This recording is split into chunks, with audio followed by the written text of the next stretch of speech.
Thank you, Barrett. A 15% toll rate increase will go into effect at the start of the new year after a decision passed through the Oklahoma Turnpike Authority. 7 News reporter Seth Marsicano is here in studio with an interview from the authority's executive director on why these changes were made. Seth? Tara, Dave, while OTA officials say this increase will bring more improvements, it's received some criticism from a few Oklahoma legislators. Navigating through the state of Oklahoma will come at a higher price starting 2025. A 15% rate increase was approved by the Oklahoma Turnpike Authority, with the potential of a 6% increase every other year to adjust for inflation. If traffic is more than we predict, if commercial traffic is more than we predict, that number would need to be less.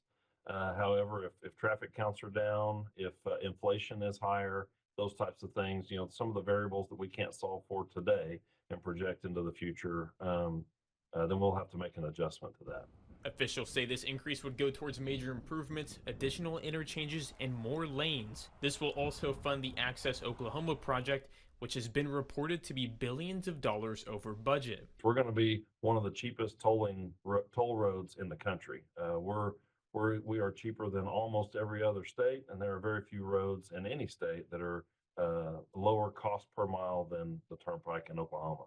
However, this decision has received some pushback from a few of Oklahoma's legislators, notably from House Representative Annie Menz, who plans to file a bill come next legislative cycle she says would require legislative approval for toll increases. Menz shared a statement in which she says, in part, quote, "A turnpike toll increase is something all Oklahomans should get a say on," end quote. Another representative to give some pushback to this decision is Gabe Woolley, who says in part, quote, "Having to pay to drive across your own home state is already frustrating enough for many Oklahomans," end quote.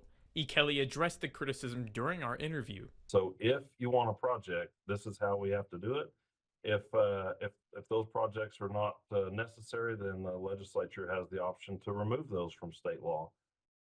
The next legislative session will begin in early February, which will be the soonest we could see some movement on the topic.